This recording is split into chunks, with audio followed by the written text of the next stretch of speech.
اعوذ باللہ من الشیطان الرجیم، بسم اللہ الرحمن الرحیم۔ السلام علیکم ویورز، امید کرتی ہوں آپ سب خیریت سے ہوں گے۔ تو ویورز، بات ہو رہی تھی حضرت امام حسین رضی اللہ تعالیٰ عنہ کی شہادت کی۔ تو امام حسین رضی اللہ تعالیٰ عنہ کا مدینہ سے مکہ اور مکہ سے کربلا تک کا سفر کے بارے میں آپ نے سنا، اور ابھی ہم بات کریں گے کربلا میں امام حسین رضی اللہ تعالیٰ عنہ کی دیکھی جانے والی کرامات۔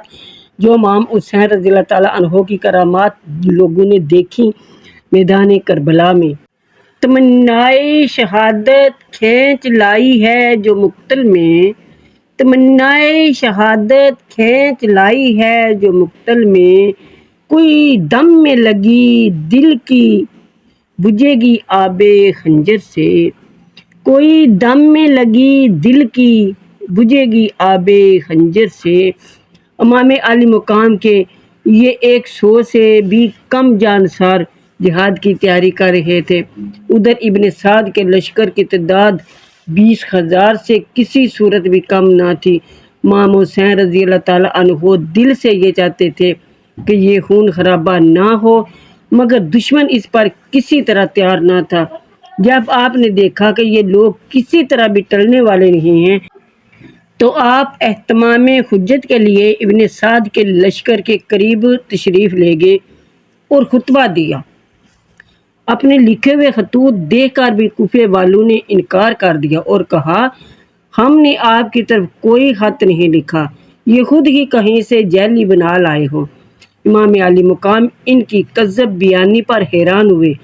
آپ نے فرمایا، حجت تمام ہو گئی ہے۔ آپ اہتمام حجت فرما کر واپس خیمے کی طرف آئے تو مالک بن عرہ اپنا گھوڑا لے کر سامنے آیا، اور یہ دیکھ کر کہ لشکر امام کے گرد آگ جل رہی ہے، کہا، اے حسین، تم نے دوزخ کی آگ سے پہلے یہیں آگ لگا لی۔ نعوذ باللہ، نعوذ باللہ۔ اس کا یہ گستاخانہ جملہ سن کر آپ نے فرمایا، کذبت یا عدو اللہ، اے دشمن خدا، تو جھوٹا ہے۔ مسلم بن اوسچا نے اس کے منہ پر تیر مارنا چاہا، مگر پیکرِ صبر و تحمل نے روک کر فرمایا، خبردار، میری طرف سے کوئی بھی جنگ کی ابتدا نہ کرے۔ یہ کہہ کر آپ نے اپنے ہاتھ بارگاہ خدا بندی میں اٹھا دیے اور عرض کیا، یا اللہ، عذاب دوزخ سے قبل اس گستاخ کو دنیا کی آتش میں مبتلا کر۔ ابھی امام حسین علیہ السلام کے ہاتھ نیچے نہیں آئے تھے کہ اس کے گھوڑے کا پاؤں ایک سوراخ میں پڑا اور وہ گھوڑے سے گرا اور اس کا پاؤں رکاب میں الجھا۔ گھوڑا اسے لے کر بھاگا اور آگ کی خندق میں ڈال دیا۔ اہل بیت کے گستاخ کو اللہ تعالیٰ نے فوراً ہی سزا دے دی۔ ایک شخص نے امام کے سامنے آ کر کہا، اے حسین، دیکھ دریا فرات کیسے موجیں مار رہا ہے۔ خدا کی قسم کھا کر کہتا ہوں کہ تمہیں ایک قطرہ بھی نہ ملے گا اور تم پیاسے ہی ہلاک ہو جاؤ گے۔ حضرت امام حسین رضی اللہ تعالیٰ عنہ نے اس کے حق میں یہ دعا کی، اللہم امیتہ عطشانً، یا اللہ، اس کو پیاسا مار۔ آپ کا یہ فرمانا تھا کہ اس کا گھوڑا بھاگا اور وہ شخص اس کو پکڑنے کے لیے دوڑا اور پیاس کی شدت اس پر غالب آئی اور وہ العطش العطش پکارتا تھا۔ جب پانی اس کے منہ کو لگاتے تھے تو ایک قطرہ بھی نہ پی سکتا تھا، حتیٰ کہ اسی طرح پانی پانی پکارتا مر گیا۔ تیسری کرامت جو سامنے آئی، جب ابن سعد کے لشکر کے سامنے خطبہ دیتے ہوئے امام حسین نے فرمایا کہ میں وہ ہوں جس کو رسول اللہ صلی اللہ علیہ وآلہ وسلم کندھوں پر اٹھایا کرتے تھے، تو اعداد میں سے ایک بے باک نے کہا کہ آپ کو پیغمبر سے کیا نسبت؟ یہ کلمہ تو حضرت امام کے لیے بہت تکلیف دہ تھا۔ آپ نے اس کے لیے بھی دعا فرمائی اور عرض کیا کہ یا رب، اس بد زبان کو فوری طور پر ذلت میں گرفتار کر۔ امام علیہ السلام نے یہ دعا فرمائی اور اس کو رفع حاجت کی ضرورت پیش آئی۔ گھوڑے سے اترا اور ایک طرف بھاگا اور کسی جگہ قضائے حاجت کے لیے بیٹھا۔ ایک سیاہ بچھو نے ڈنگ مارا تو نجاست آلود وہ تڑپتا پھرتا تھا۔ اس رسوائی کے ساتھ تمام لشکر کے سامنے اس ناپاک کی جان نکلی، مگر سخت دلان کوفہ کو پھر بھی عبرت نہ ہو سکی۔ امام حسین رضی اللہ تعالیٰ عنہ نے کوفی لشکر کے سامنے زندگی کی آخری تقریر کرتے ہوئے فرمایا، کیا تمہیں فرمان رسول یاد نہیں کہ ہم جوانان جنت کے سردار ہیں؟ کیا میں تمہارے نبی کی بیٹی کا بیٹا نہیں ہوں؟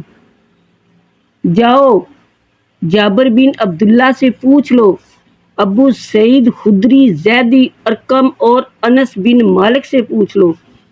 قیس بن اشعث نے کہا، تم اپنے نبی کا کہنا کیوں نہیں مان لیتے؟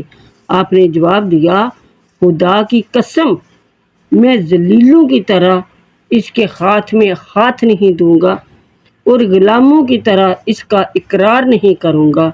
اس وقت حضرت حر بہت پریشان تھے۔ وہ ابن سعد سے جا کر کہتے کہ تم امام کے ساتھ جنگ کرو گے تو رسول اللہ صلی اللہ علیہ وآلہ وسلم کو کیا جواب دو گے؟ ابن سعد کو اس کا جواب بن نہ آتا تھا۔ حضرت حر دونوں خیموں کے درمیان کھڑے کچھ سوچ رہے تھے کہ ان کے بھائی مصعب نے کہا، تم جیسا بہادر اور یہ حالت، کیا سوچ رہے ہو؟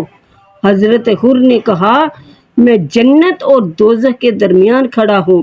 ایک طرف جنت کے خوش رنگ پھول کھل رہے ہیں اور ایک طرف جہنم شعلہ زن ہے۔ یہ کہا اور گھوڑے کو ایڑی لگا کر اہل بیت کے لشکر میں آگے اور امام علی مقام کی خدمت میں عرض کیا، اگر میں آپ پر قربان ہو جاؤں تو کیا پہلی لغزش معاف ہو جائے گی؟ آپ نے فرمایا، تم دنیا و آخرت میں آزاد ہو۔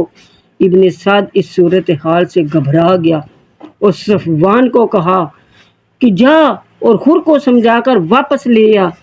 صفوان نے آ کر حضرت حر سے کہا کہ تم تو مرد دانا ہو، عاقل ہو، امیر شام ہو، یزید کی رفاقت چھوڑ کر حسین کی طرف کیوں آگے؟ واپس چلو، اور حسین کو بھی چاہیے کہ وہ ہمارے امیر کی بیعت کر لے۔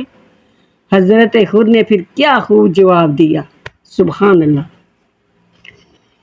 تو کیا ہے اور کیا ہے تیرا وہ امیر شام؟ تو کیا ہے اور کیا ہے تیرا وہ امیر شام؟ کرتے ہیں بادشاہ کہیں بہتے غلام۔ تو کیا ہے اور کیا ہے تیرا وہ امیر شام؟ کرتے ہیں بادشاہ کہیں بہتے غلام۔ تو بھی نمک حرام ہے، وہ بھی نمک حرام ہے، او بے ادب یزید کجا اور کجا امام۔ تو بھی نمک حرام ہے، وہ بھی نمک حرام ہے، او بے ادب یزید کجا اور کجا امام۔ دوزخ سے دور رہتے ہیں ساکن بہشت کے، دوزخ سے دور رہتے ہیں ساکن بہشت کے، کعبہ کبھی جھکا نہیں آگے کنشت کے۔ کیوں چھوڑ کے دین فوج میں گمراہ کے آؤں؟ کیوں چھوڑ کے دین فوج میں گمراہ کے آؤں؟ حاکم کو ہنساؤں میں محمد کو رلاؤں۔ کیوں چھوڑ کے دین فوج میں گمراہ کے آؤں؟ حاکم کو ہنساؤں میں محمد کو رلاؤں۔ کیا حاکم دنیا کا تو احساس کروں میں، اور زہرا کے رونے کا نہ کچھ پاس کروں میں؟ کیا حاکم دنیا کا تو احساس کروں میں، اور زہرا کے رونے کا نہ کچھ پاس کروں میں؟ صفوان کو یہ جواب دے کر حضرت امام علی مقام رضی اللہ تعالیٰ عنہ کی خدمت میں عرض کیا، میرے اعمال میں ہر چند سراسر ہے بدی، میرے اعمال میں ہر دم سراسر ہے بدی، ہوں گناہگار خدائے ازلی ابدی، ہوں گناہگار خدائے ازلی ابدی، آپ کے مالک سرکار احدی، آپ کے مالک سرکار احدی، اے خدا وند جہاں حسب یادی حسب یادی، اے خدا وند جہاں حسب یادی حسب یادی، جو تو ہی دست ہے تکتے ہیں شہنشاہ کا ہاتھ، جو تو ہی دست ہے تکتے ہیں شہنشاہ کا ہاتھ، آپ کا ہاتھ زمانے میں ہے اللہ کا ہاتھ، آپ کا ہاتھ زمانے میں ہے اللہ کا ہاتھ، آپ نے حضرت امام حسین رضی اللہ تعالیٰ عنہ نے خر کو سینے سے لگایا، خر نے میدان جہاد کی اجازت چاہی اور شاندار جہاد کا مظاہرہ فرما کر جان آفرین کے سپرد کر کے حیات ابدی سے سرشار ہو گئے۔ ویورز، واقعہ پورا سننے کے لیے ہمارے ساتھ جڑے رہیے گا، تب تک اپنا خاص خیال رکھیے گا۔ اللہ حافظ، فی امان اللہ۔